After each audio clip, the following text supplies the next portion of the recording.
Hello, boys and girls. It is time for another unboxing. What have we got today? Let's find out. Sorry for the wet hair. I just got out of the shower here. So, first one is from Tucson, Arizona, and it says Platters of Splatter, which I have to say is one of the best names I've ever heard in my life. What do we got in here today?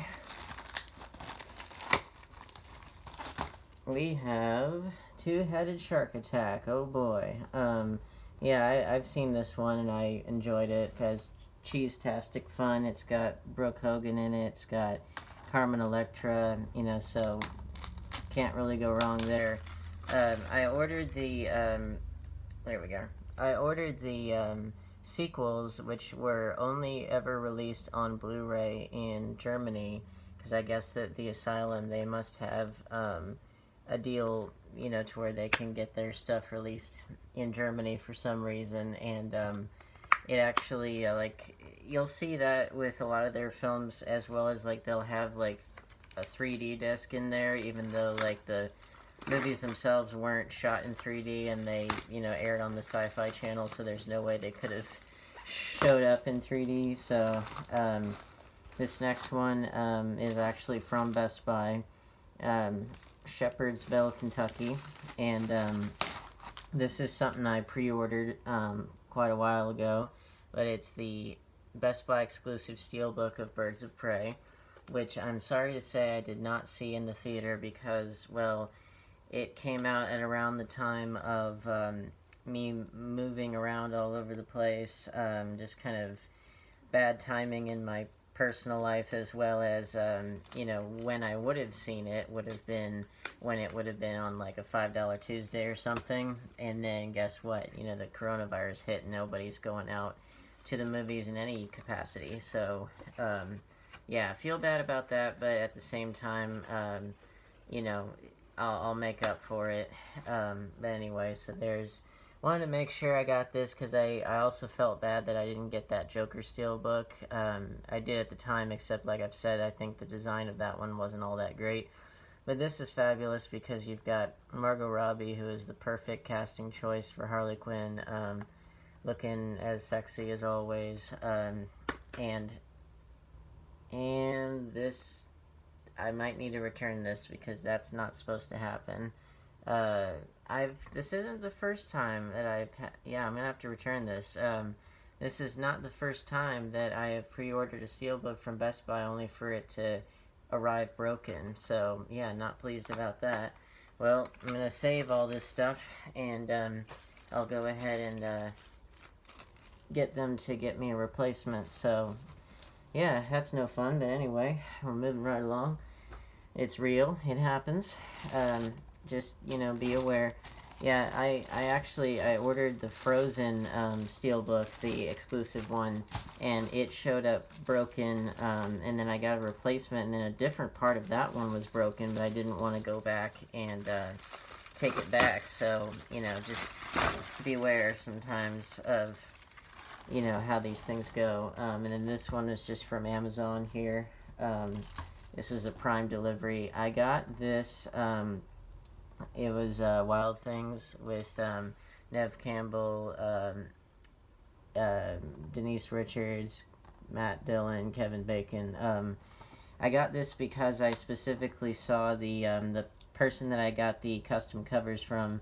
I saw that they had a cool custom cover for this film, and it was something I'd always wanted to see. It looked sort of like a, the 90s were all about the erotic thriller, and they were also about the kind of edgy teen film, whether it was Cruel Intentions or the Scream films or whatever.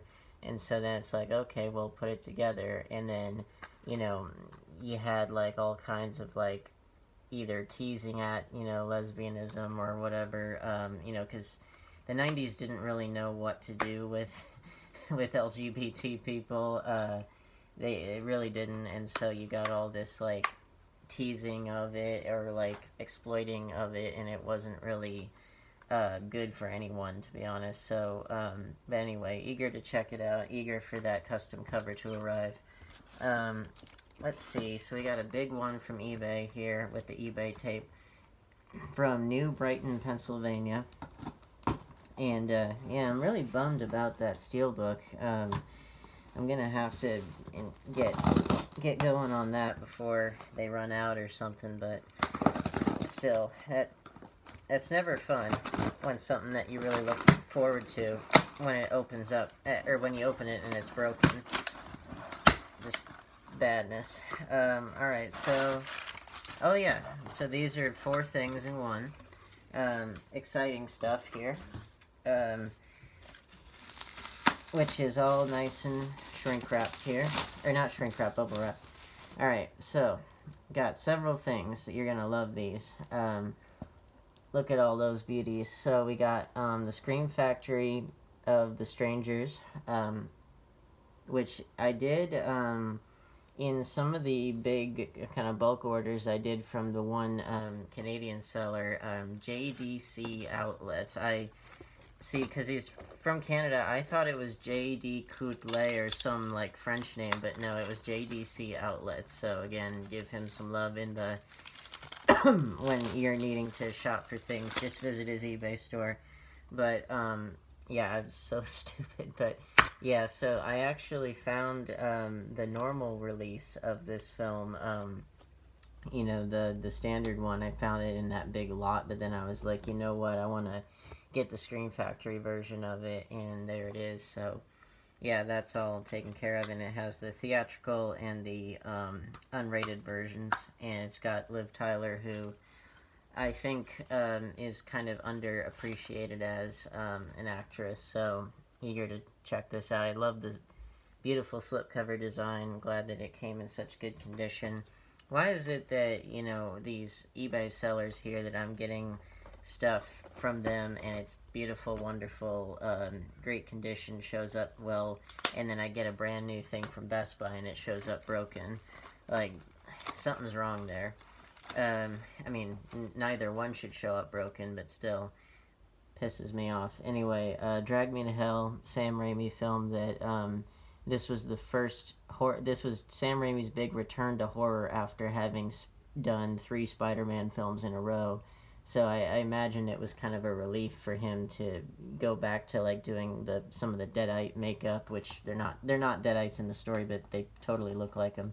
I'm sure it must have been a relief for him to be able to go back and do something that is more within his wheelhouse, even though I think he did a lot to revolutionize the superhero genre and really kick-started into high gear. And you know, because he's one of the most visually creative directors out there. And but yeah, this is a good one. It's nice and solid. It's fun. It's got a good kind of grindhousey title to it. So those were both Scream Factories. Now these two here are from Code Red, and I don't have any other Code Red films, so this is kind of exciting. I say kind of exciting, like, oh, I've had more exciting things. Ugh. No, it's exciting, very exciting, ecstatic, in fact. But these two here, these are 2 cannibal films, because as you know, I've been on a cannibal kick, and yeah, eventually I'm gonna do like a big cannibal retrospective. But first up is Jungle Holocaust with that delightful slip on it. Yeah, I got more Italian cannibal films here. And now these ones here, they come with these neat kind of clear cases, which I can't say that I have ever seen before on like as a standard kind of thing. But yeah, this one also has a reversible cover, which is cool. And there's our disc, which is just lovely. Makes you hungry, doesn't it? Which, speaking of which, I need to make dinner as soon as this is over. Yeah, but anyway, so yeah, this will be exciting. It's one of the many, you know, cannibal films that had Holocaust in the title. And we got one more. It's called Slave of the Cannibal God. which, again, you gotta love the titles, if nothing else. I mean, that just, it gets you all pumped up for what is sure to be a very delicious time, which, again, the funny thing I think about these cannibal films is that the soundtracks tend to be really good, but like I said before, they tend to be really funky or disco-y, and, that's, it's an interesting contrast. So, yeah, we got Ursula Andress there. We got a nice slipcover design. I kind of damaged that a little bit, but it's not horrible. But yeah, so we got all kinds of good cannibal stuff here. And same thing, the disc has the same design as the main cover. And then there's our reversible cover. And you gotta always love the kind of the sexualization that goes on amidst all of the the cannibalism. It's like there's just at least with like Emmanuel and the Last Cannibals, they made that explicit, and it was much more of an erotic film than it was a cannibal film. But still, it's like there's an interesting kind of blending of the two that you often find, that I find kind of bizarrely interesting as a narrative device. So next one up is from Laguna Niguel in California. I don't know if I said that right, but my Spanish pronunciation skills need to come back to me. And we've got, which I've noticed that a lot of these, they tend to do this thing where they'll put these kind of shipping plastic over them, and then they have the priority box underneath, and it's sort of like, well, why? Why not just do the one? It seems like it's a bit excessive, but whatever. You do what you want to do. I mean, my packages that I send, they tend to look like a serial killer sent them out, so, I'm not really one to judge. And look at that, it's got a UPS wrapping in that. It's like, is it going to be one of those things where I keep unwrapping it and then it turns out there's nothing inside of it? It's like a Matryoshka doll. Oh, okay, cool. Now this one here, I was really lucky to find this. This was an eBay find. And it was Brawl in Cell Block 99 with the slipcover, which is out of print and it's not easy to find anymore. So I'm very pleased to have found it in 4K with the slip. And it's a beautiful design. It is, it's something that I haven't seen yet, but I watched Bone Tomahawk and I loved it, and so I'm trying to watch the director's other films, this one and Dragged Across Concrete, both of which I've heard are really, really good. And I know that this film, like, it got on several year-end best-of lists, and yet I don't think that the mainstream necessarily, like, it was sort of acknowledged, but also kind of not, because it didn't really get any Oscar buzz or anything. But I mean, the Oscars are just kind of, they're kind of a dying breed, along with the rest of the current Hollywood ethos. The current empires are crumbling, and so I'm hoping that with that despite the lack of recognition by the award circuit and things like that, cool, original, neat things like this, they'll come along and connect with the audience in a way that, a lot of Oscar-winning or nominated films, like, they have their run and then they get forgotten, and it's like, it's a lot better to live on in the hearts of the fans and to make something that stands the test of time. That matters more than winning an award, even though winning an award is nice. Last up, from Bloomington, Indiana. Let's see. Got some stuff stuck to my trusty blade here. Yeah, I mean, how do you guys feel about, like, how the Oscar nominations have been, and, like, just the whole, does the awards cycle, does the award ceremonies, do they still have any luster for you left? Or are you like me and you're just done with the whole thing? like for me, I just think a lot of it is just very self-serving, and it doesn't. There's so many, like, I hate this when they put like crumpled paper and stuff to try and serve as you know, packing. It just, I don't know, it gets everywhere.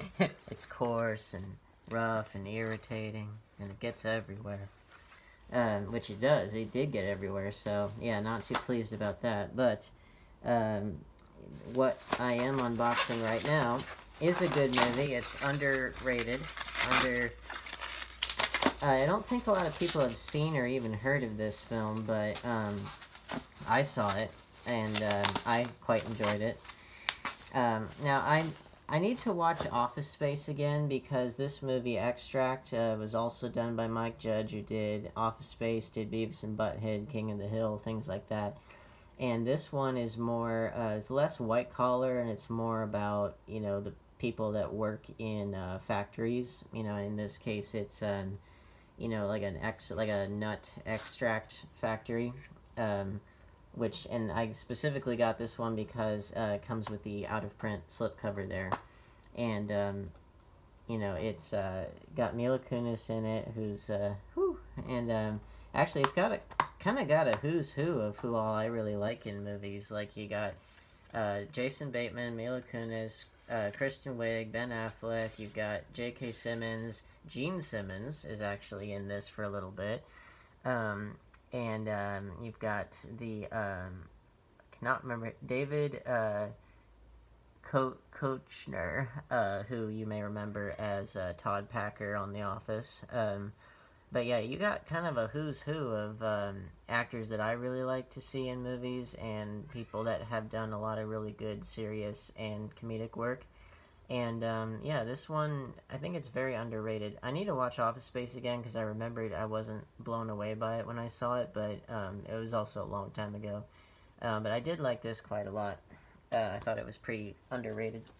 But anyway, that is our haul for today. Quite a good variety of things. Still pissed about the Birds of Prey Steelbook, but I'll take care of that.